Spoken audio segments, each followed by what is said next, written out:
Good morning बच्चों। सुप्रभात। कैसे हैं आप सब? उम्मीद करता हूं आप सब अच्छे होंगे। संयोग से मौसम भी अच्छा हो गया है। अब आप लोग घर पर बैठकर खूब पढ़ाई करना। बच्चों, फिजिक्स के पार्ट 3 में हम लोगों ने स्फेरिकल मिरर में, गोलीय दर्पण में प्रतिबिंब का जो निर्माण होता है वो किस किस पोजीशन में जब ऑब्जेक्ट रखी जाती है तो किस किस पोजीशन में इमेज बनता है, इस पर हम लोग चर्चा कर रहे थे। आज उसी कड़ी में हम फिर से आगे बढ़ेंगे।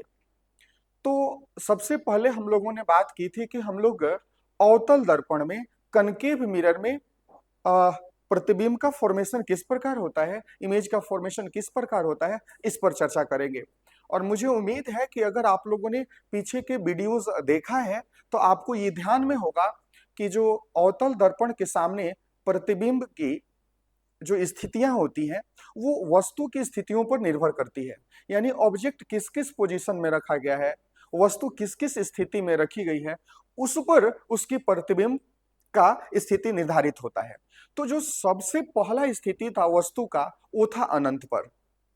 तो जब वस्तु अनंत पर रखी जाती है, मुझे ध्यान में है अगर कि आप लोगों ने वीडियो को देखा होगा, पिछले वीडियोज को, तो आप सबने पाया होगा कि वो सारी चीजें आपको याद हो चुकी हैं, जिसको आज हम लोग रे डायग्राम के मदद से सत्यापित करेंगे, जस्टिफाई करेंगे। तो सबसे पहला जो वस्तु का पोजीशन होता है वो कहाँ होता है? अनंत पर, इन्फिनिटी पर। तो कनकेव मिरर ले लें हम। कनकेव मिरर लेने के बाद में हम, ये आपको पोल हो गया, प्रिंसिपल फोकस हो गया, और फिर ये आपका सी हो गया। ऑब्जेक्ट को हमने इन्फिनिटी पर रख दिया, है ना। अब हम ऑब्जेक्ट को इन्फिनिटी पर, अनंत पर रखने के बाद में क्या करते हैं, बताया था मैंने आपको कि जो रूल्स बने हुए हैं, जो नियम बने हुए हैं रे डायग्राम बनाने के, उन नियम्स को, उन रूल्स को फॉलो करते हैं। तो फॉलो करेंगे तो हमें पता चलेगा कि मुख्य अक्ष के समानांतर जो ये किरणें हैं, परावर्तन के बाद ये फोकस से होकर जाने वाली है, ये फोकस होकर जाने वाली है। तो ये भी परावर्तित किरण, ये भी परावर्तित किरण। ये परावर्तित किरणें कहाँ कट रही हैं? फोकस पर। तो फोकस पर कट गई। और हमने आपको बताया था कि जब मिरर से परावर्तन होता है किरणों का, और परावर्तित किरणें जिस बिंदु पर कटती हैं उस बिंदु पर इमेज बनता है, प्रतिबिंब बनता है। तो यहाँ पर आप क्या देख पा रहे हैं कि यह परावर्तित किरण और यह परावर्तित किरण दोनों कहाँ कट गई? मुख्य फोकस पर कट गई। तो प्रतिबिंब कहाँ बना? मुख्य फोकस पर। अब आती है बात कि ये जो हमने ऑब्जेक्ट को रखा, तो ऑब्जेक्ट को हमने इतना बड़ा, वस्तु को इतना बड़ा दिखाया है, और जो ये इमेज बना है वो पॉइंट साइज बना हुआ है। तो अगर हम इसके प्रकृति की बात करें, प्रतिबिंब की प्रकृति की, तो आप लोग देख पा रहे हैं कि चूंकि ये किरणें परावर्तन के बाद वास्तव में कटी हैं, इसलिए ये प्रतिबिंब कैसा होगा? वास्तविक प्रतिबिंब होगा। तो ये प्रतिबिंब कैसा होगा? वास्तविक होगा। दूसरी बात आप लोग क्या देख पा रहे हैं कि जब वास्तविक प्रतिबिंब जो भी होते हैं, आप सबको पता है वो उल्टे होते हैं, इन्वर्टेड होते हैं। तो दूसरा हमने दे दिया है कि वो इन्वर्टेड है। फिर तीसरी बात आती है कि उसका साइज क्या होगा। तो आप देख रहे हैं इतना बड़ा मैंने वस्तु को दिखाया है, और यहाँ पर इमेज का साइज पॉइंट साइज लिया है। यानी जो इमेज बनता है वह वस्तु के तुलना में बहुत ही छोटा बनता है, हाईली डिमिनिस्ड। और उसके बाद अंतिम जो कैरेक्टरिस्टिक्स होते हैं, अंतिम प्रकृति होती है, वो ये होता है कि कहाँ बना है इमेज। तो आप देख पा रहे हैं कि ये फोकस पर कटी है, अर्थात इमेज फोकस पर बनता है। अब यहाँ पर जब वस्तु अनंत पर होती है तो एक दूसरे तरीके से भी डायग्राम बनाया जाता है, उसको भी हम लोग देख लेते हैं।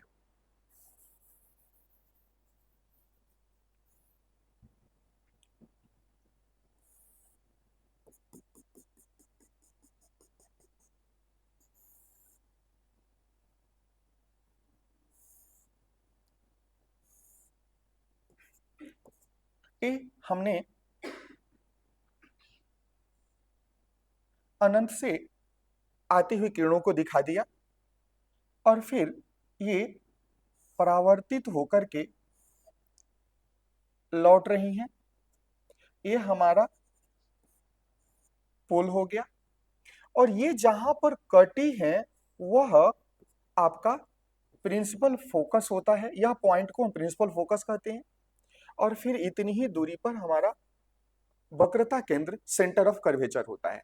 तो जब अनंत पर वस्तु रखी जाती है तो उसका जो किरण आरेख होता है वो इस प्रकार भी होता है। हम देखते हैं अगर सुबह या शाम का समय हो और हमारे किसी कमरे में विंडोज से या वेंटिलेटर से लाइट आ रहा हो सुबह या शाम के समय में, तो हमें पैरेलल बीम ऑफ लाइट प्राप्त हो जाता है। हालांकि ये अलग बात है कि जितनी सोर्सेस होती हैं लाइट की वो सब डाइवर्जिंग होती हैं।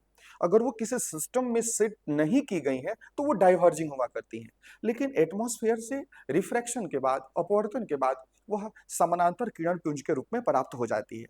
इसलिए आप लोग अपने वेंटिलेटर से या फिर विंडोज वगैरह हैं उनसे जब रेज आती हैं, प्रकाश की किरणें आती हैं, तो आप पैरेलल बीम ऑफ लाइट के रूप में, समानांतर किरण पुंज के रूप में प्रकाश को देख पाते हैं। तो यहाँ समानांतर किरण पुंज जो अनंत से आ रही थी वो टकराने के बाद कहाँ कट गई? प्रिंसिपल फोकस पर कट गई, अर्थात इमेज कहाँ बन गया? प्रिंसिपल फोकस पर बन गया। यानी यहाँ भी वही सिचुएशन क्रिएट होता है कि ये अनंत पर रखी गई वस्तु का जो प्रतिबिंब होता है वो रियल में बनता है। क्यों रियल में बना? क्योंकि रियल में ये रे कटी हुई है।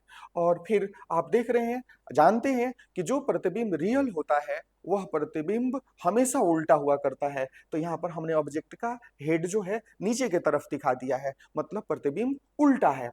और तीसरा आप लोगों ने देखा, जानते ही हो, बहुत दूर जब ऑब्जेक्ट रखी गई है तो उसके द्वारा हमारा आंख पर बनाया गया जो दर्शन कोण होता है, विजुअल एंगल होता है, वो छोटा होता है। इसलिए वो जो वस्तु होती है हमें छोटी दिखाई देती है।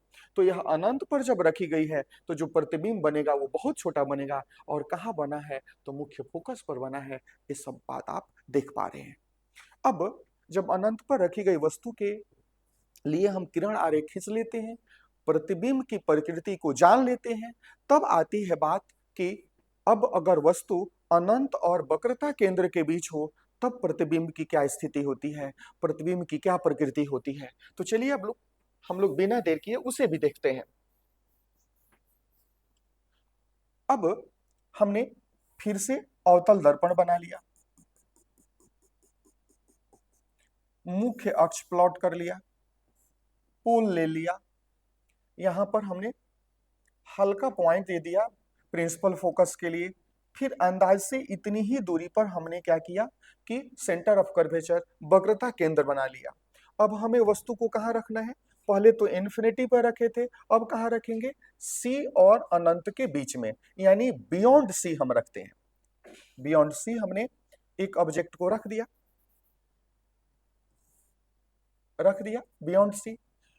मैंने बताया था, इस बात को बार बार मैं रिपीट कर रहा हूं ताकि आप सबको याद हो जाए कि जो रे डायग्राम बनाने के लिए, जो किरण आरेख बनाने के लिए रूल्स जो बने हुए हैं, उस रूल्स में से आप जिसको भी फॉलो करें वही रिजल्ट मिलेगा जो आप लोग थ्योरेटिकली याद कर चुके हो, जानते हो, समझते हो। तो हमने ऑब्जेक्ट को कहाँ रख दिया? सी के पीछे।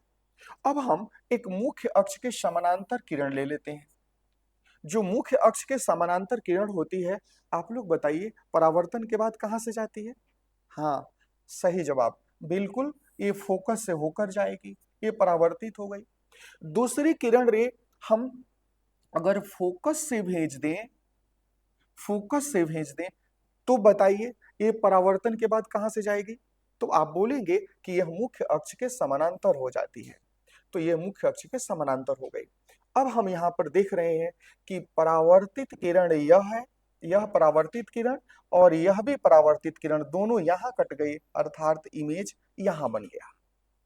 अब इस पॉइंट का नाम हम लिख देंगे, ये एफ था और इस पॉइंट का नाम क्या था? सी था। अब आप क्या देख पा रहे हैं कि जब वस्तु को हम बियॉन्ड सी रखते हैं, है ना, वक्रता केंद्र और अनंत के बीच रखते हैं, तो प्रतिबिंब जो होता है वो कहाँ बनता है? सी और एफ के बीच बनता है। मैं जब याद करा रहा था आप सबको तो बताया था कि सी का सी पर, सी के पीछे तो सी के आगे, और सी के आगे तो सी के पीछे। फिलहाल सी के पीछे ऑब्जेक्ट है तो इमेज कहाँ बनेगा? सी के आगे। सी के आगे का मतलब होता है सी और एफ के बीच में। अब हम आए तो हम देख रहे हैं कि परावर्तित किरणें इस पॉइंट पर कटी हैं, है ना? तो प्रतिबिंब यहां बन गया। आप में से कुछ के दिमाग में आ सकता है यह बात कि सर यह इंसिडेंट रे है, यह लौटने के बाद यहां से गई और फिर यह जो रे आ रही थी ये तो यही कट गई, प्रिंसिपल फोकस पर ही कट गई, तो प्रतिबिंब तो यही बन जाएगा। तो ये जवाब गलत है, ये सोचना गलत है। क्यों गलत है? क्योंकि ये जो है ये परावर्तित किरण हो गई, इट्स ओके, लेकिन ये परावर्तित किरण है क्या? तो आप जवाब देंगे नहीं है। तो ये कौन सी किरण है? ये आपतित किरण है। लेकिन ये वाली जो किरण है वो क्या है? ये परावर्तित किरण है। तो परावर्तित किरण एक पहली ये हो गई और दूसरी ये हो गई, तो ये दोनों परावर्तित किरण तो यहां कट रही है। इस पॉइंट की अगर हम बात करें तो ये परावर्तित किरण है और ये आपतित किरण है। तो आपतित किरण और परावर्तित किरण से तो प्रतिबिंब बनता नहीं है, ये बात आप सब जानते हैं। तो इसलिए प्रतिबिंब आपको यहां पर बना, सी और एफ के बीच बना। अब हम प्रतिबिंब के प्रकृति की अगर मैं बात करूं, प्रकृति की बात करूं, तो आप देख पा रहे हैं कि यह किरणें वास्तव में कटी हैं, इसलिए प्रतिबिंब क्या होगा? वास्तविक होगा। दूसरी आप देख रहे हैं कि यह जो भी प्रतिबिंब होता है ये वास्तविक होता है वो उल्टा होता है। यहाँ ऑब्जेक्ट का हेड जो है ऊपर दिखाया गया और यहाँ हेड कहाँ दिखाया गया? नीचे दिखाया गया। अर्थात प्रतिबिंब क्या होता है? उल्टा होता है। जो वास्तविक होगा वो उल्टा होगा, ये दोनों एक साथ होता है। अब अगर बात करें तो आप देख रहे हैं ऑब्जेक्ट हमने इतना बड़ा लिया है और इमेज इतना छोटा हो गया, यानी प्रतिबिंब जो बनता है वस्तु के आकार से छोटा होता है। और जो अंतिम स्थिति आती है वो क्या है कि कहां बना है? तो आप देख पा रहे हैं सी और एफ के बीच बना हुआ है। अर्थात इन बातों से ये बात समझ में आती है कि अगर हमारे पास में कंसेप्ट है, हम चीजों को समझते हैं, तो यहाँ रटने की जरूरत बिल्कुल भी नहीं है। जो एक कंसेप्ट ब्रेन में बैठा हुआ है, अगर हम रूल्स जो है रे डायग्राम बनाने के लिए अगर उसे हम फॉलो करते हैं तो रिजल्ट विल बी सेम, वैसा ही रिजल्ट होगा जो हम लोगों के कंसेप्ट में बैठा हुआ है। तो हमने ये दूसरा कंडीशन भी देख लिया। अब हम आते हैं अब हम आते हैं तीसरा कंडीशन में। बताइए आप सब, तीसरा कंडीशन कहां होता है? बियॉन्ड सी के बाद क्या होता है? सी पर। सी पर तो अगर मैं बात करूं तो मैंने याद कराने का प्रयास किया था सीसी बोतल, है ना? जब ऑब्जेक्ट सी पर रहता है तो इमेज भी कहां बनता है? सी पर बनता है। फिर हमें उसी चीज को फॉलो करना है, रूल्स जो है रे डायग्राम बनाने के उसे फॉलो करनी है, और जो प्रकृति प्रतिबिंब का हम जानते हैं वही प्रकृति हमें प्राप्त होने वाली है। तो फिर से मैंने एक अवतल दर्पण बना लिया, मुख्य अक्ष ले लिया, पी मैंने लिख लिया, यहां पर हल्का पॉइंट दे देते हैं एफ के लिए और किसके लिए? सी के लिए।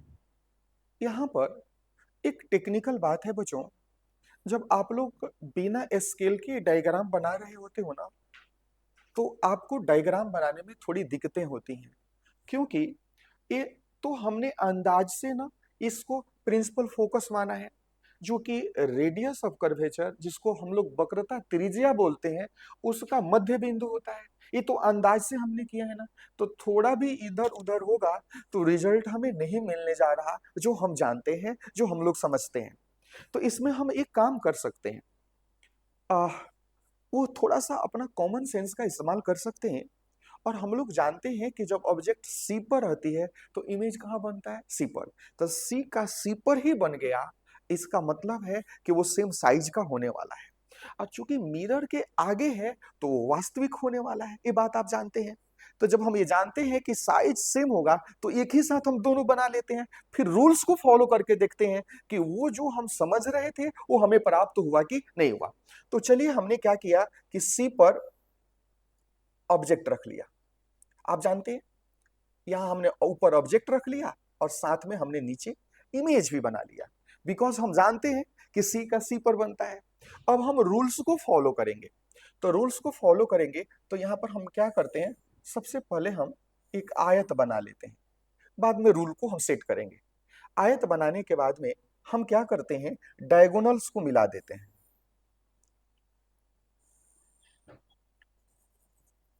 आयत को हमने बनाया और डायगोनल्स को मिला दिया। अब इस पर जो रूल्स हैं उसको हम सेट करके देखते हैं, बिना स्केल के हमारा डायग्राम बन के तैयार। वो कैसे, तो फिर देखते हैं। ऑब्जेक्ट को हमने कहाँ रखा था, सी पर, तो हमने ये सी लिख दिया। अब देखिए, एक किरण जो है हमने मुख्य अक्ष के समानांतर ले लिया। आप लोग बताइए परावर्तन के बाद कहां से जाएगी? हाँ, बिल्कुल सही जवाब। जो मुख्य अक्ष के समानांतर किरण है वो मुख्य फोकस होकर जाएगी। तो मुख्य फोकस होकर जा रही है तो इसी को आगे बढ़ा देना है हमें। ये मुख्य फोकस से होकर चली गई। और फिर अगला रूल आप लोग जानते हो कि अगर मुख्य फोकस से होकर लाइट रे जाती है तो वो क्या होती है, बोलो? तो वो परावर्तन के बाद, जो मुख्य फोकस से होकर जाती है वो परावर्तन के बाद मुख्य अक्ष के समानांतर हो जाती है। तो यहां पर हमने क्या कर दिया, समानांतर बना दिया, इसको आगे बढ़ा दिया। अब आपने क्या देखा, जरा ध्यान देंगे कि ये परावर्तित किरण थी और हमारा ये इंसिडेंट रे है और यह भी परावर्तित किरण। तो परावर्तित किरण यह और परावर्तित किरण यह दोनों कहां कट गई, यहां पर सी पर कट गई, अर्थात प्रतिबिंब वक्रता केंद्र पर बन गया। तो आप देख पा रहे हैं कि जब वस्तु को हम सी पर रखते हैं, वक्रता केंद्र पर रखते हैं, तो प्रतिबिंब कहां बनता है, वक्रता केंद्र पर ही बनता है। जहां तक इसके नेचर की बात है, इसकी प्रकृति की बात है, तो हम देख पा रहे हैं कि परावर्तन के बाद में ये परावर्तित किरण यह है और ये दूसरी परावर्तित किरण यह है। ये परावर्तन के बाद में किरणें वास्तव में कट रही हैं वक्रता केंद्र पर, इसलिए यह प्रतिबिंब कैसा होगा, तो ये वास्तविक प्रतिबिंब होगा। क्यों, वास्तव में कटी हुई है।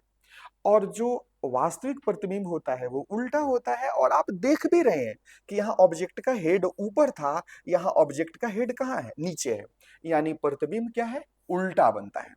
और फिर आप देख रहे हैं कि साइज भी सेम है, यानी वस्तु के बराबर प्रतिबिंब बनता है। और फिर कहाँ बना हुआ है, तो ये भी आपको दिख रहा है वक्रता केंद्र पर। इसका मतलब ये हुआ कि हम लोगों ने कंसेप्ट में जिन बातों को शामिल कर लिया था, समझ लिया था, हम रूल्स को फॉलो करेंगे तो वही रिजल्ट हमें मिल रहे हैं। अब सी के बाद एक स्टेप और ऑब्जेक्ट को हम आगे लेके जाने वाले हैं, है ना? यानी कहाँ हो जाएगा ऑब्जेक्ट, वक्रता केंद्र और फोकस के बीच में। चलिए फिर उसके लिए हम लोग रे डायग्राम बनाते हैं।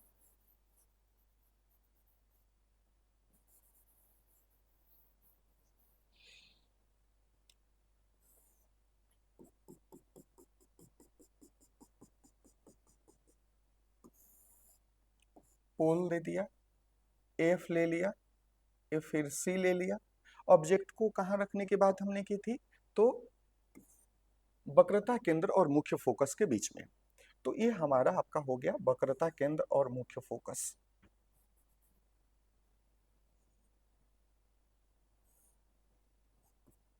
हम क्या करते हैं, एक रे मुख्य अक्ष के समानांतर ले लेते हैं। मुख्य अक्ष के समानांतर जो रे होती है परावर्तन के बाद फोकस से होकर जाती हैं, ये अब आप सबको याद हो चुका होगा। और दूसरी बात, अगर हम फोकस से होकर भेज दें, अगर एक किरण को हम फोकस से होकर दर्पण पर आपतित करा दें, तो वो परावर्तन के बाद मुख्य अक्ष के समानांतर हो जाती है। यह मुख्य अक्ष के समानांतर हो गई। एक कटी कहाँ, तो आप देख पा रहे हैं कि यह यहाँ, ये आपको यहाँ पर कट गई है ना, यहाँ पर कट गई। तो ये हमने इस पॉइंट को प्रिंसिपल फोकस, और यहाँ पर हमने क्या लिया था, पॉइंट सी। यानी जब ऑब्जेक्ट सी और एफ के बीच रहता है तो इमेज कहाँ बनता है, बियॉन्ड सी। मैंने याद कराया था आपको कि सी के आगे ऑब्जेक्ट रहता है तो इमेज सी के पीछे बनता है। बाकी सब तो आप समझ ही रहे हैं। रियल में ये परावर्तित किरणें कटी हैं, इसलिए यह वास्तविक प्रतिबिंब है। आप देख पा रहे हैं कि यह ऑब्जेक्ट का हेड ऊपर है, यहाँ पर हमने नीचे दिखाया है, मतलब उल्टा बना हुआ है। कहाँ बना हुआ है, तो बियॉन्ड सी बना हुआ है और वस्तु से बड़ा बना हुआ है। ये सब चीजें आप लोग देख पा रहे हैं। यानी हम लोगों ने देख लिया कि वक्रता केंद्र और मुख्य फोकस के बीच जो ऑब्जेक्ट रहता है तो उसका इमेज कैसा होता है, वास्तविक होता है ना, वो वास्तविक है, उल्टा है, देख पा रहे हैं, वस्तु से बड़ा प्रतिबिंब बना हुआ है। यहाँ वस्तु इतनी छोटी है और इमेज यहाँ इतना बड़ा बना हुआ है। और फिर कहाँ बना हुआ है, तो अनंत और वक्रता केंद्र के बीच में, अनंत और वक्रता केंद्र के बीच में। तो ये हमारा ये जो डिस्टेंस होता है ये अनंत होता है, और ये वक्रता केंद्र है उसके बीच, इसे बियॉन्ड सी भी हम लोग बोलते हैं। तो चलिए, अब ये हो गया। अब हम ऑब्जेक्ट को कहाँ रखेंगे, अब आपको ध्यान में है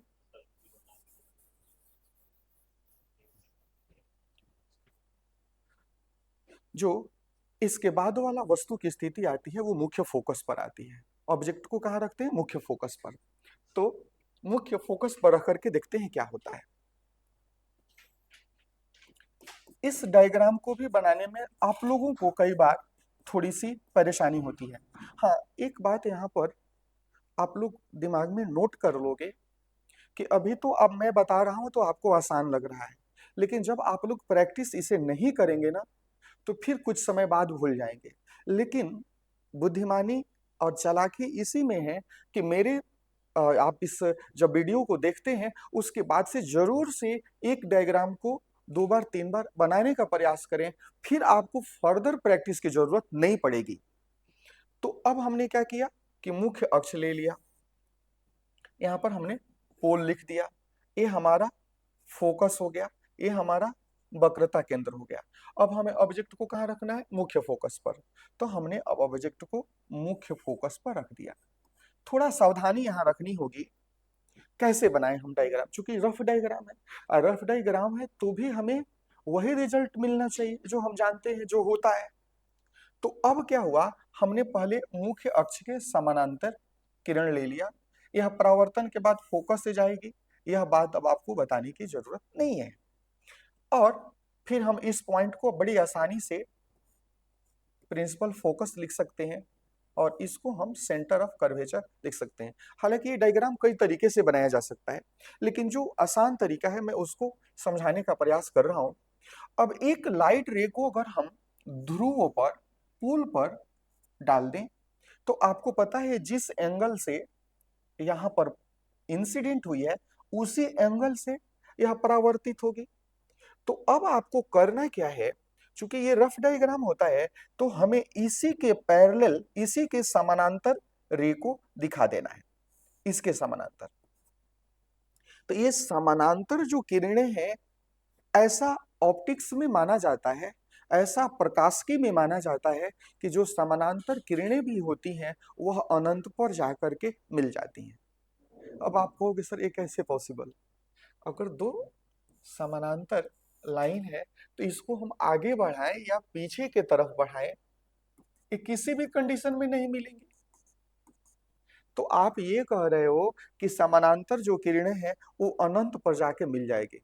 बिल्कुल सही सुना आपने। एक्चुअली होता क्या है कि जब ये लाइट रे चलती हैं तो इस लाइट रे को इंटरफेयर करने के लिए, लाइट रे के गमन में प्रॉब्लम्स, बाधा क्रिएट करने के लिए, बैरियर क्रिएट करने के लिए, हर्डल क्रिएट करने के लिए भी मीडियम है, एयर है, एटमॉस्फेयर है हमारा।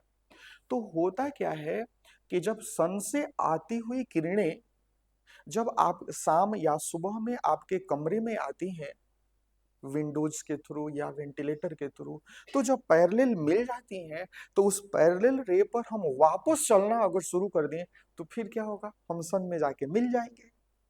उसी कंसेप्ट के आधार पर यह दिखाया जाता है कि यह परावर्तन के बाद समानांतर हो जाती हैं, पैरेलल हो जाती हैं, और ये पैरेलल रे कहाँ जाके मिलेंगी, अनंत पर मिलेंगी, ऐसा ऑप्टिक्स में माना जाता है।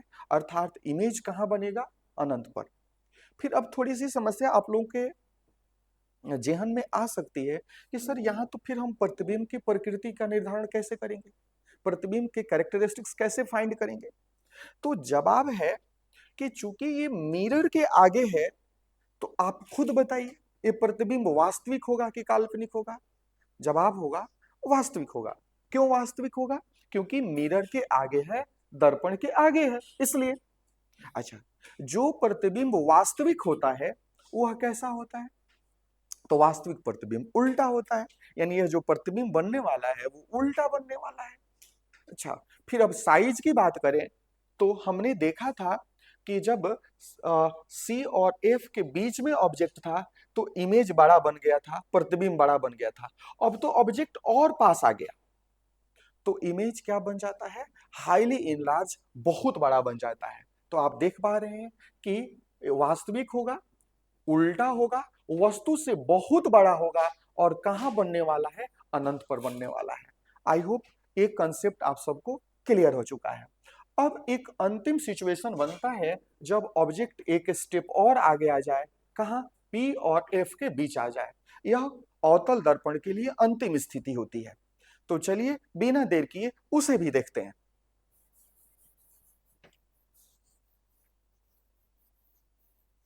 अंतिम स्थिति क्या है, जब ऑब्जेक्ट मुख्य फोकस और ध्रुव के बीच हो।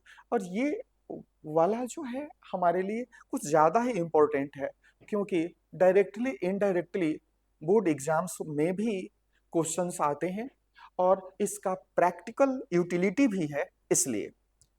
तो चलिए देखें हम लोग।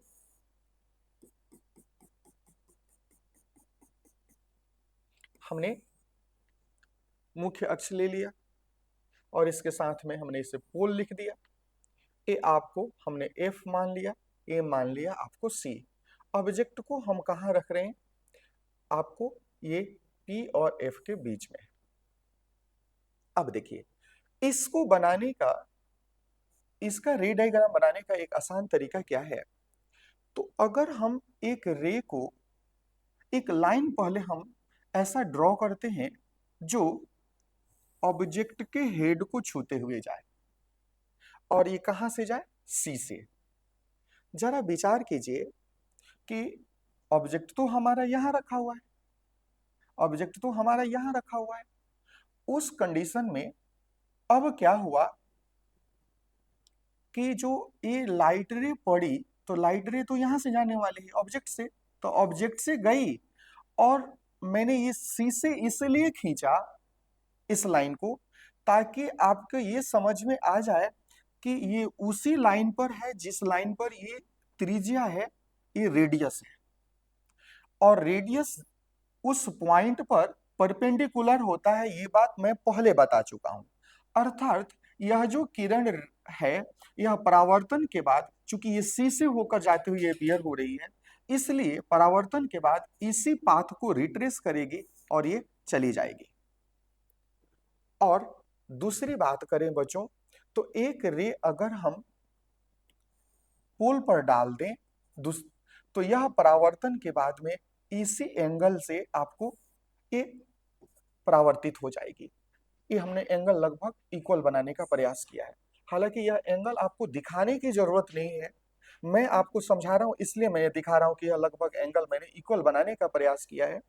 अब क्या हुआ, जरा देखेंगे ये दूरी कैसे बढ़ रही है।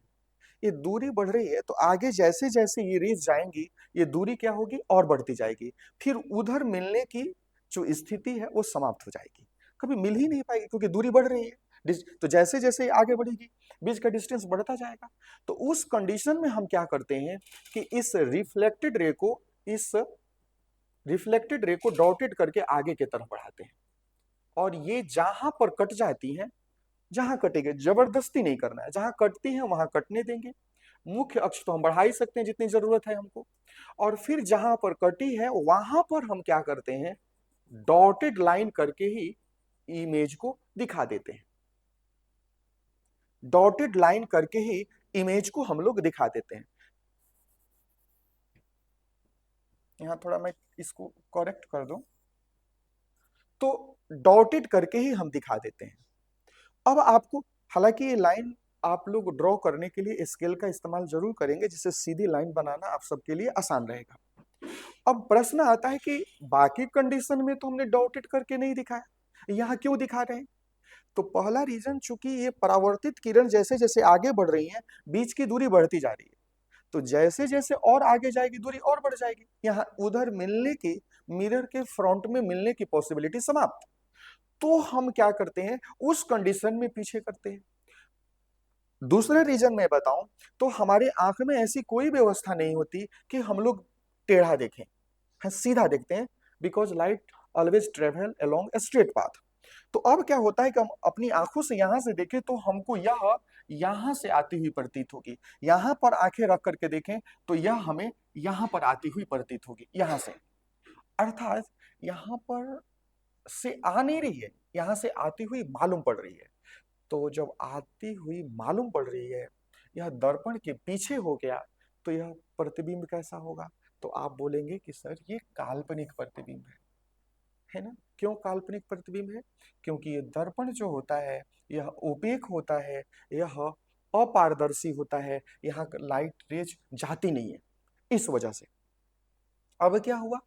दूसरी बात कि यह दर्पण के पीछे बना हुआ है इसलिए, या यहाँ पर कटती हुई अपीयर हो रही है इस पॉइंट पर, इसलिए यह काल्पनिक प्रतिबिंब है।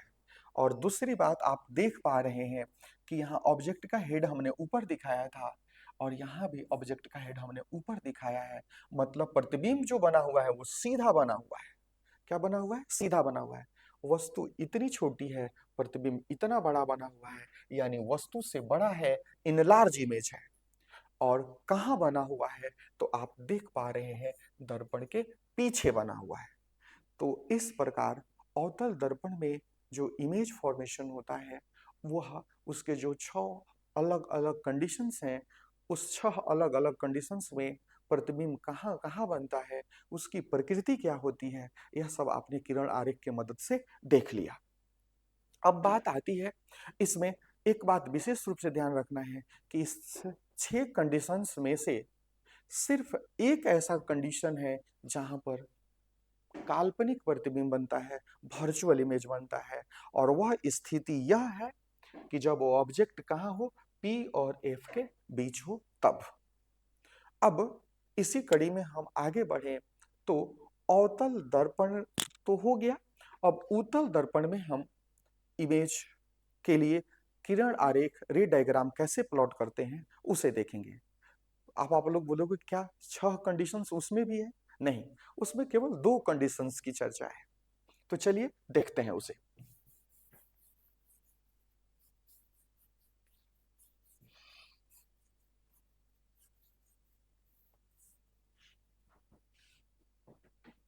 Image formation by convex mirror, उत्तल दर्पण में किस प्रकार प्रतिबिंब बनता है, इस पर हम लोग चर्चा करेंगे। अब इसमें सबसे पहली जो चीज है वो है वस्तु को अनंत पर रखते हैं।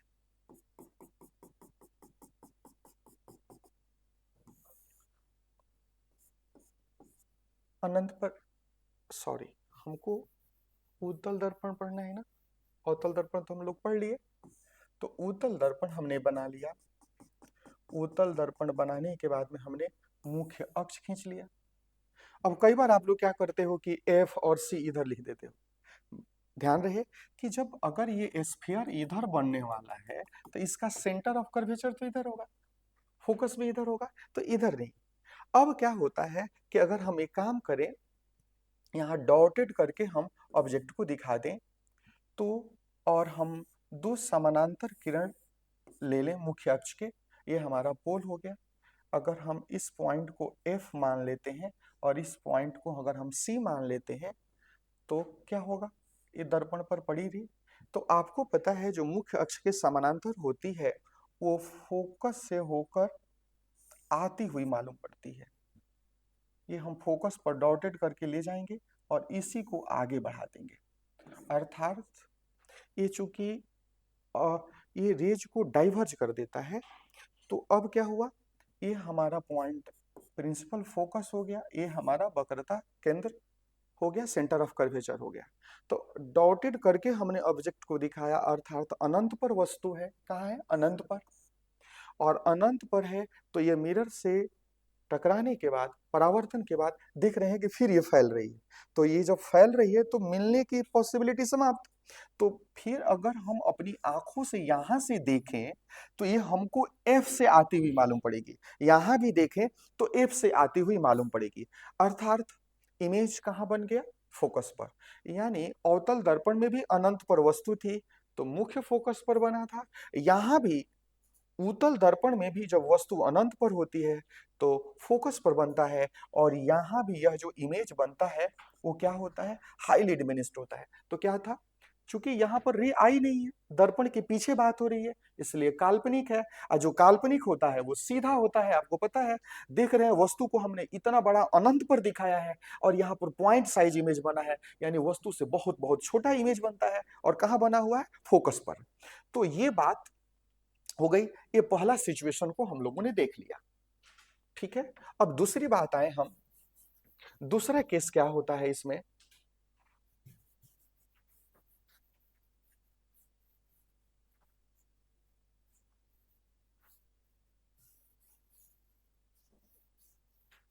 दूसरा केस होता है कि जब वस्तु अनंत और ध्रुव के बीच हो।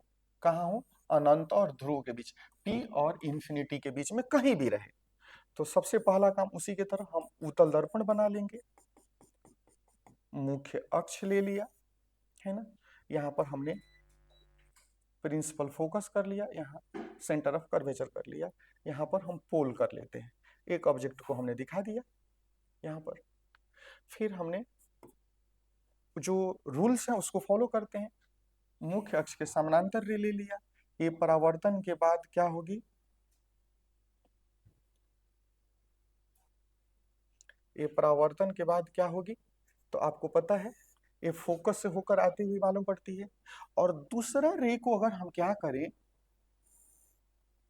दूसरा रे को हम इस प्रकार इंसिडेंट कराया कि यह अगर जाती तो सी पर जाती, तो उस कंडीशन में क्या होगा, ये इसी पाथ को रिट्रेस करेगी, इसी पाथ पर लौटेगी। ये हमारा प्रिंसिपल फोकस हो गया। जरा ध्यान देंगे, अब इस पाथ पर हम लौटा दे इधर और ये इधर लौट रही है, फिर जैसे ये आगे बढ़ेगी दूरी और बढ़ती जाएगी, यानी इमेज इधर नहीं बनने वाला है। फिर वही बात बोलूंगा कि फिर अगर हम अपनी आंखों से यहां से देखें तो ये लाइट रे हमको कहां से, प्रिंसिपल फोकस से आती हुई मालूम पड़ेगी। यहां पर हम अपनी आंख रख करके देखें तो ये सी से होकर आती हुई मालूम पड़ेगी। अर्थात ये जो परावर्तित किरण है, अगर इसको आगे तो मिलने वाली नहीं है, इसलिए हमने पीछे बढ़ाया, और पीछे बढ़ाया तो ये कहाँ कट गई? यहाँ पर कट गई। गौर कीजिए, यहाँ पर कट गई। तो ये हमारा इमेज बन गया, और पोजीशन कहाँ बन रहा है? ये हमारा पॉइंट एफ है, प्रिंसिपल फोकस, और ये हमारा क्या है? ध्रुव है, पोल है। यानी अगर हम पोल और अनंत के बीच में कहीं भी वस्तु रख लें तो उस कंडीशन में जो प्रतिबिंब बनेगा वो पोल और प्रिंसिपल फोकस, ध्रुव और मुख्य फोकस के बीच बनेगा, और वो हमेशा वस्तु से छोटा होता है। वस्तु इतनी बड़ी है, इमेज इतना छोटा बना है। और दूसरा आपने देखा है कि ये किरणें कटी नहीं है, कटती हुई अपीयर हो रही है, इसलिए यह कैसा इमेज है? तो काल्पनिक। तो आप देख पा रहे हैं ये प्रतिबिंब कैसा है? काल्पनिक है। फिर ये हेड ऑब्जेक्ट का ऊपर था, इमेज का भी ऊपर है, यानी सीधा है ना। और फिर कहाँ बना हुआ है? वस्तु से दिख रहे हैं कंपैरिजन में ये छोटा बना हुआ है। और फिर कहाँ बना हुआ है? तो ध्रुव और मुख्य फोकस के बीच बना हुआ है। तो इस प्रकार आप लोगों ने बच्चों अवतल दर्पण और उत्तल दर्पण में प्रतिबिंब की स्थिति देखी, और उसके प्रतिबिंब की प्रकृति क्या होती है उसको भी आप लोगों ने देखा। अब आप लोग एक बार सारे वीडियोज 5 पार्ट में मिरर से रिलेटेड जो बातें हैं वो खत्म हो जाएगी, क्योंकि इसके अगले वाले पार्ट में मैं इस जो अवतल दर्पण है, उत्तल दर्पण है, दोनों का यूजेज क्या है, उपयोगिता क्या है हमारे लाइफ में, उसको देखेंगे। तो आप लोग जब सारे वीडियोज को एक साथ देखेंगे ना एक बार, तब जाकर के सारा कंसेप्ट क्लियर होगा। अगर स्किप करके छोड़ करके देखते हैं तो फिर आपको समझने में थोड़ी परेशानी होगी। ओके, थैंक यू बच्चों।